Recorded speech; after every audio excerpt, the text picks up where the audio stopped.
for about one day, and then I was gonna go back out, but ended up staying. So still enjoyed myself though. Collected a shit ton of moss, and I don't know why I'm telling people about what I did in my personal life. Anywho, as you can tell from the title of the video, today is gonna be, or the title and the thumbnail, sorry. Today is going to be about food, but health in general, right? Reason why, just a preface before I get into the video, reason why this topic came up because it keeps coming up in my everyday life.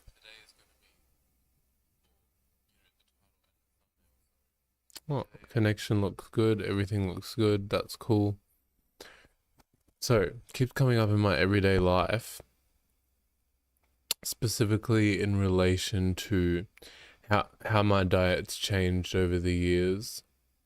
And I've posted a video about this before. I'm pretty sure it was titled something to do with fasting, if I'm not mistaken. I'll have to double check.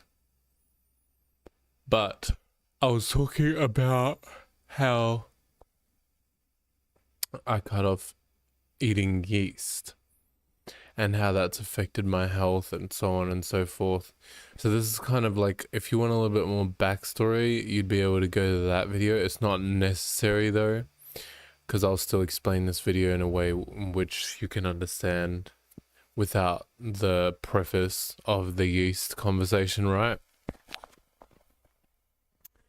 But when it comes to the health kind of side of things, because what I've been more focusing on lately is almost like, I guess you could say it's a form of intuitive eating, but really I'm just paying attention to my body and how my body reacts to certain things.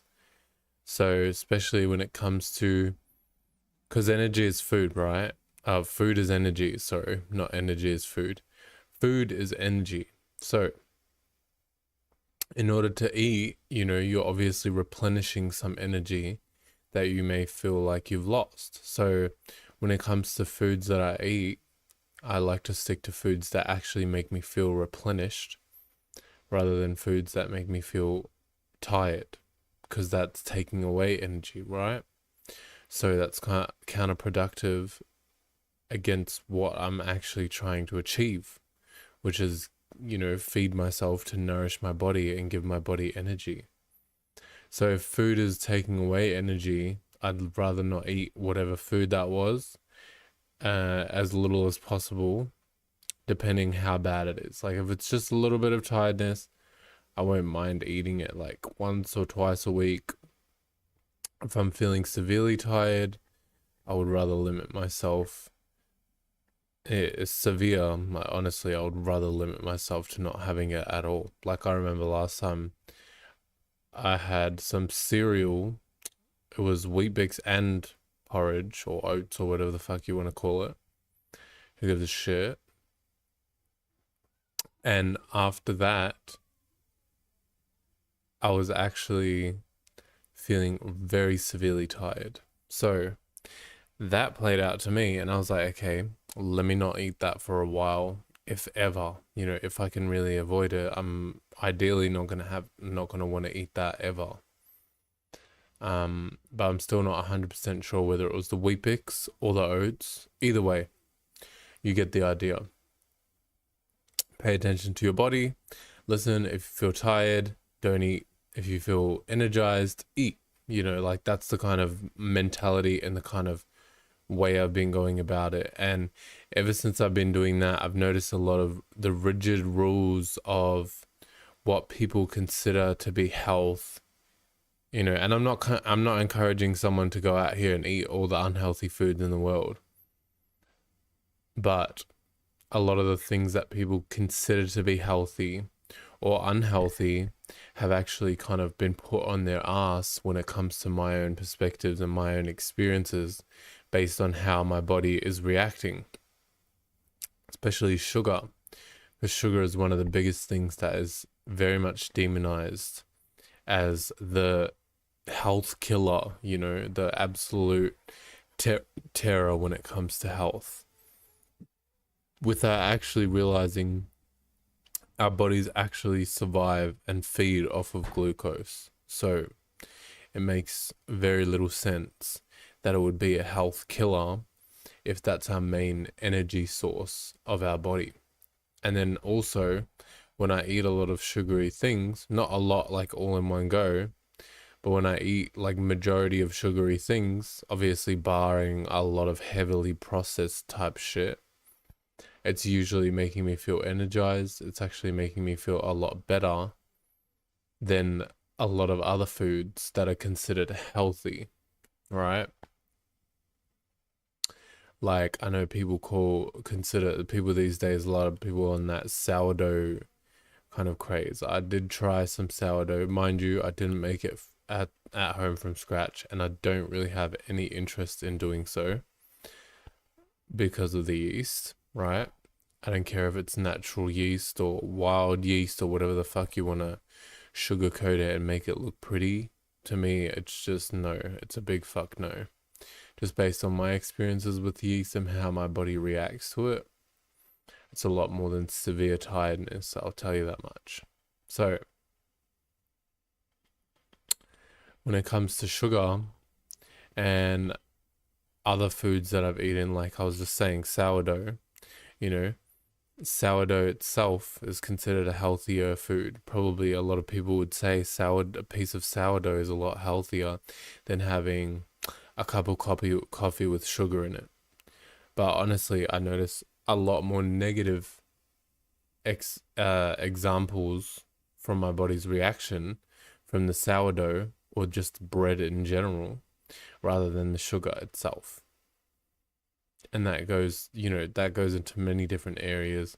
You can compare many different foods, but that's just one of the main examples that really stands out like dog's balls to me and is really ridiculous. So it's almost like in some certain situations, not with everything, obviously, it's almost like they try to say the most unhealthy thing is, but that's like is something, but like actually low key in certain cases, not all, in certain cases, that's actually one of the healthier, if not the healthiest thing in comparison to what they're considering healthy.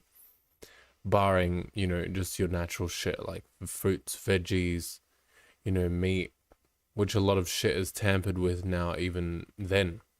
So you'll think that you're getting like certain meats, but like it's probably got like all kinds of fucked up seasonings in it that has like so many additives, and you might not even be paying attention because it just comes pre-seasoned from the store, and you're just like, why would I check the ingredients? But a lot of that stuff, especially because nowadays people are like more focused on their health. Certain people, obviously that's allowing them to kind of be like, oh, okay, let's put more toxic shit into the healthy foods because we know that's what they're going to be more inclined to go for. So that's what I'm starting to feel like is kind of happening with a lot of things. Just just based on the things I've seen, certain meats I've looked at, especially when going to the store, I'm like, these be looking sus as fuck. Even certain vegetables be looking sus as fuck.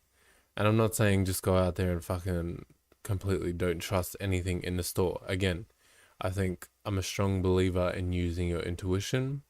And especially when you're in the right spiritual or mental space, you're going to be led to eating the right things. Especially from just how I've been lately. I've noticed myself eating a lot of things that are a lot more beneficial as opposed to how I used to be. I would eat a lot of things, or like I would have regular occurrences of feeling sick or feeling like all kinds of shit from eating certain foods.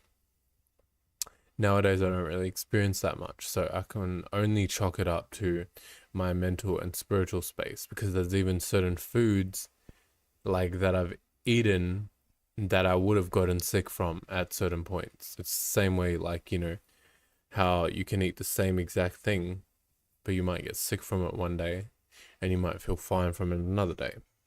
because of your spiritual and mental space. Okay, so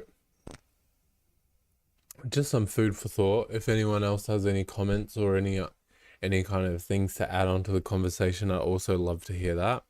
But I just thought I would just put this out there just from my own personal perspective, and what I've experienced with a lot of these things is like, it's almost starting to look like the healthy foods are the unhealthy foods in certain situations, and the unhealthy foods are a little bit more healthier in certain situations. Now, I'm not going to blanket term like freaking McDonald's is McDonald's, you know, that shit is fucking like not good for you, you know. KFC, freaking deep fried chips with like whole ass seasoning, like those are still what they are. But even that, like, you know, I've definitely felt perfectly fine after eating certain times deep fried chips with heaps of seasoning on them, you know, versus a burger, like that's just gonna make me feel fucking tired, you know. And that's why I think it's always important to pay attention to your own body, pay attention to your own reaction to things, because you can't listen to other people, especially people in government or people that are kind of backed and supported by the government. They're gonna lead you where the government wants to lead you, which is just like a sheep for slaughter, a freaking lamb for slaughter, or whatever the heck, you know, because they don't really give a shit about you like that or your health. They really just care about making money off of all of us. And if you really want to get down to it, you know what I mean? Like, you can pretend like they care, you know, democracy, all that kind of shit. But at the end of the day, these are the same people who allow alcohol to be legal despite the many, many countless deaths. And despite the fact that marijuana has a lot of benefits and probably can help a lot of people who are actually addicted to alcohol to get off it, and not only get off it, but also live a better life. You know, not advocating for or against marijuana either. Like, at the end of the day, whoever wants to smoke it will smoke it. But I just know that alcohol is going to be a lot of more of a detriment in your life, but yet that's legal and marijuana isn't. So it's just little things like that that makes you really kind of see what they actually add to do. And it's not to fucking help you, and it's not to fucking heal you. I'll tell you that much. It's only to make money and to capitalize on us, you know, and exercise racism on a daily basis in covert ways, undercover ways. But anyways, that's a low-key, a bit of a side topic, but you get the idea, you get the idea. So, yeah, definitely some food for thought, I would say, you know, just to kind of test and understand the different levels of, you know, what foods are good for you, what foods are not good for you. It's been a journey for myself, you know, learning the ins and outs of it. And I've noticed even certain times, like, you know, certain foods that I'm finding for myself that are all right for me to eat regularly are completely not okay for others, you know. And it's just giving me that broader awareness of knowing that life is not a one size fits all, you know. And that's why I think it's important to share something like this with this perspective, is because, you know, some people might be struggling with their health, struggling with certain things like I was, like struggling with feeling like literally like I had what is it called? POTS. If you know about POTS, then you can imagine the kind of symptoms that I would probably be explaining when it comes to POTS. I actually genuinely thought that I had that, and then when I cut off yeast, all my symptoms started going away.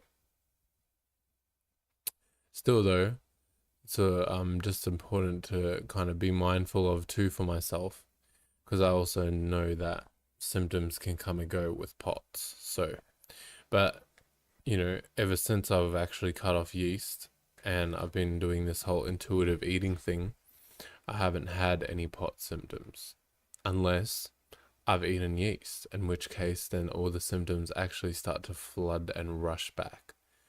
So, yeah, maybe someone else out there might be struggling with a certain condition, not POTS specifically, but just anything. And then maybe this kind of might help you. If not, that's cool too. But, I'll always just sit here and I'll just share my perspective, share my way of doing things, my way of seeing things, so that, it can be out there. Because, bitch, I don't want to fucking live a life without making some kind of mark, right? Whether it's the mark of the beast or the mark of the angel, whatever the heck, I just want to make a mark somewhere, like maybe a smudge on the wall.